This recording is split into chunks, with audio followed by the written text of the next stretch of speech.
നമ്മളിനി ഒരു പരിപ്പ് പായസം ഉണ്ടാക്കുന്നുണ്ട്.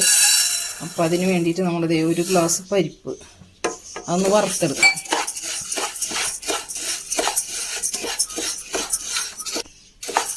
പരിപ്പൊന്ന് വറുത്തെടുക്കാം. ആദ്യമൊക്കെ പരിപ്പ് വറക്കുമ്പോൾ അതിൻ്റെ പരിപ്പിൻ്റെ കൂട്ടത്തിൽ ഒരു പ്ലാവിൻ്റെ ഇല ഇങ്ങനെ കീറിയിടും. അപ്പോൾ ആ പ്ലാവിൻ്റെ ഇല ഒടിയണ പരുവാകുമ്പോൾ പരിപ്പ് വറവായി എന്നാണ് പറയുക. ഇങ്ങനെ കൈ കൊണ്ട് ഇങ്ങനെ പിടിച്ച് നോക്കുമ്പോൾ ഇങ്ങനെ പൊടിയുമല്ലോ. അപ്പോൾ അതുപോലെ ആകുമ്പോൾ പരിപ്പ് വറവാകും. അപ്പോൾ നമുക്ക് എന്തായാലും വിഷുവിനൊരു സദ്യയല്ലേ, സദ്യക്കൊരു പായസം ഇല്ലാണ്ട് എന്താ സദ്യ?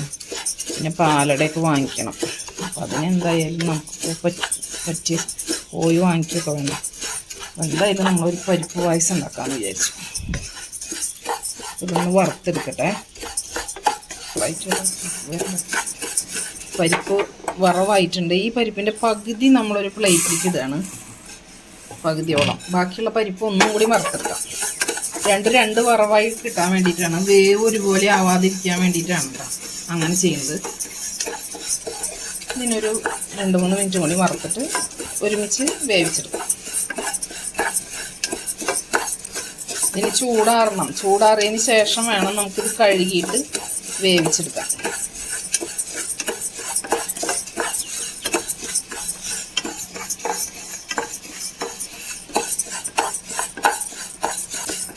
പരിപ്പ് ഒന്നും കൂടി പകുതി ഭാഗത്ത് ഒന്നും കൂടി മൊരിഞ്ഞ് വന്നിട്ടുണ്ട്, വറവായിട്ടുണ്ട്. മൊരിഞ്ഞ് വരില്ല, വറവായിട്ടുണ്ട്. അപ്പോൾ നമുക്കിതിന് മതി. ഇനി നമുക്കിതും കൂടി ഈ പ്ലേറ്റിലേക്ക് ഇടാം. കണ്ടോ, രണ്ടിൻ്റെയും കളറ് കണ്ടോ? അപ്പോൾ വ്യത്യാസം കണ്ടോ? അപ്പോൾ ഒന്ന് കുറച്ചും കൂടി വറവ് കുറവ്, പകുതി ഭാഗം കുറച്ച് വറവ് കൂടുതൽ. ഞാനൊന്ന് ചൂടാറട്ടെ. നമ്മളങ്ങനെ പായസം ഉണ്ടാക്കാൻ പോവാണ്. അപ്പോൾ നമ്മളൊരു കപ്പ് ഒരു ഗ്ലാസ് പരിപ്പ് നേരത്തെ വറുത്തെടുത്തില്ല, 2 ടൈപ്പായിട്ട് വറുത്തെടുത്തത് കഴുകി വൃത്തിയാക്കിയത് നമ്മൾ ഈ കുക്കറിലേക്ക് ഇട്ട് കൊടുക്കും. നമ്മൾ നാളികേരം പിഴിഞ്ഞതിൻ്റെ ലാസ്റ്റത്തെ പാലിൽ ഇത് വേവിച്ചെടുക്കുക. അപ്പോൾ കുഞ്ഞൊരു പായസം, വിഷുവാണ്. നമുക്ക് ആഗ്രഹമുള്ള കാര്യങ്ങൾ നമ്മൾ തന്നെ ചെയ്യണമല്ലോ. അപ്പോൾ അത് നമ്മൾ തന്നെ നടത്തിയെടുക്കുക. നമ്മുടേതായിട്ടുള്ള കാര്യങ്ങളൊക്കെ നമ്മൾ തന്നെ ചെയ്യണം. നമുക്ക് വേണ്ടി ആരും ചെയ്യാണ്ടാവില്ല. അപ്പോൾ ഇത് വെന്ത് വരട്ടെ.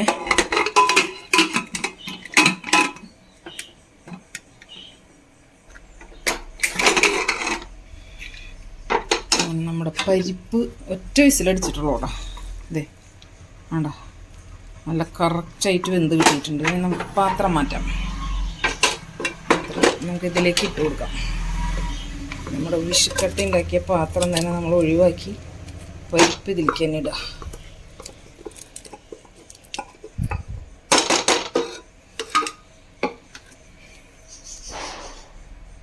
തുടച്ചെടുക്കണ്ടേ ഇതിൻ്റെ തുള്ളി. നമ്മളിനി ശർക്കര ഒരുക്കിയത് ഒഴിച്ചു കൊടുക്കുകയാണ്. ശർക്കരയിൽ കിടന്നിട്ടൊന്ന് വരട്ടിയെടുക്കണം ഈ പരിപ്പിനെ. ഒരു ഏകദേശം ഒരു 1/2 കിലോ ശർക്കര ഉണ്ടാവും. ഇത് 1/2 കിലോ ശർക്കര ഒരുക്കിയതുണ്ടാവും. നമ്മളതിൽ നിന്ന് കുറച്ച് ഒരുക്കിയപ്പോൾ മറ്റേ ശർക്കര വിഷുക്കട്ട കഴിക്കാനുള്ള ഇതെടുത്തിട്ടുണ്ടായിരുന്നു. അപ്പോൾ ഇതിൽ കിടന്നിട്ടൊന്ന് കുറച്ച് നേരം ഒന്ന് പരിപ്പിനെ ഇതിലിട്ടിട്ടൊന്ന് വരട്ടിയെടുക്കാം.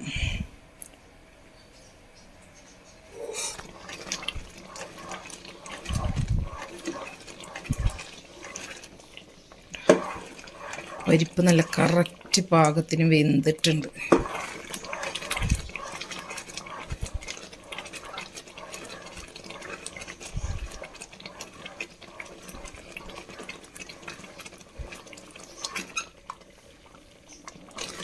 ശർക്കര ഇടുന്നത് ഒരുവിധം നന്നായി വഴണ്ട് വന്നിട്ടുണ്ട്.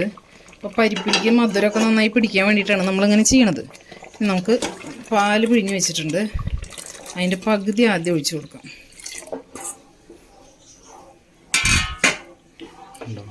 രണ്ടാം പാലാണ്, നല്ല പാല് വേറെ മാറ്റി വെച്ചിട്ടുണ്ട് കേട്ടോ.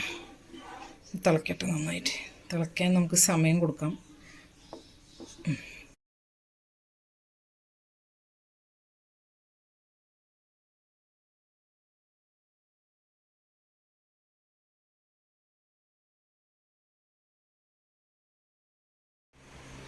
പിന്നെ ബാക്കിയുള്ള പാലും കൂടി ഒഴിച്ചു കൊടുക്കാം. രണ്ടാം പാല് ബാക്കിയുള്ളത് കൂടി നമ്മൾ ഇതിലേക്ക് ഒഴിച്ച് കൊടുത്തു. ഇനി അതൊന്നും കുറുകി വരട്ടെ. നമുക്ക് വേറെ വല്ല പണി എടുക്കാം.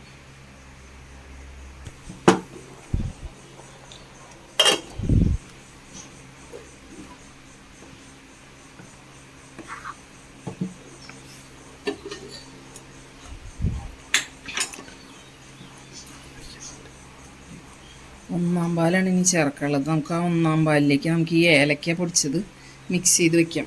അതിലിട്ട് വയ്ക്കാം. അത് ഇടുമ്പോൾ ചേർക്കുമ്പോൾ അത് മിക്സ് ആയിക്കോളും.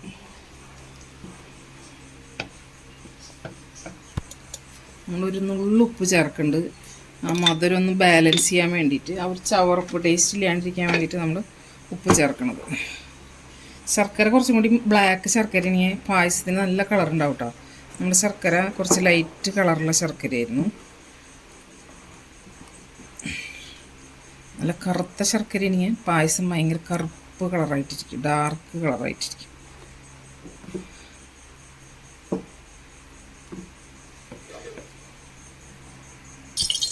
ചട്ടിയിൽ നെയ്യ് ഒഴിച്ചിട്ടുണ്ട്. നമുക്ക് അണ്ടിപ്പരിപ്പ് വറുത്തെടുക്കാം.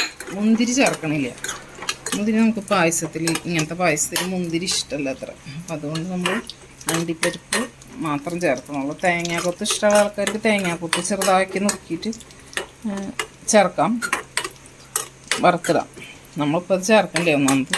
പിന്നെ എല്ലാ പണിയും കൂടി ഒരുമിച്ച് ചെയ്യുമ്പോഴെല്ലാം കൂടി നമ്മൾ വിചാരിച്ച മാതിരി നടക്കില്ല. അപ്പോൾ ഇങ്ങനെ മതി. നമുക്കപ്പോൾ അതിലേക്ക് അത് മൂത്ത് വരുമ്പോഴേക്കും നമുക്ക് ഒന്നാം പാൽ ഒഴിച്ചു കൊടുക്കാം. ഏലക്കാപ്പൊടി ചേർത്ത് വെച്ചിട്ടുള്ള പാലാണ്. അപ്പോൾ അത് ഇതിലേക്ക് ഒഴിച്ചു കൊടുക്കാം.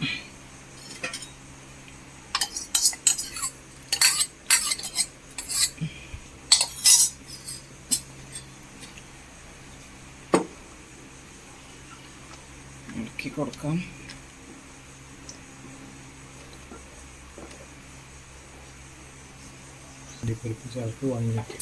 പായസം ഇവിടെ റെഡി ആയിട്ടുണ്ട്. ഗ്യാസ് ഓഫ് ചെയ്യാൻ പോവാണ്.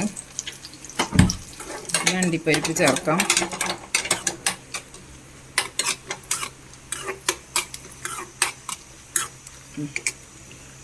ഓഫ് ചെയ്യാം.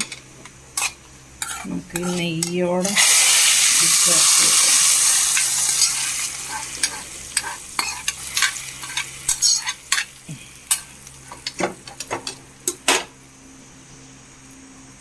കുറച്ച് നേരം അങ്ങനെ ഇരിക്കട്ടെ. ഇപ്പോൾ ഇളക്കണ്ട.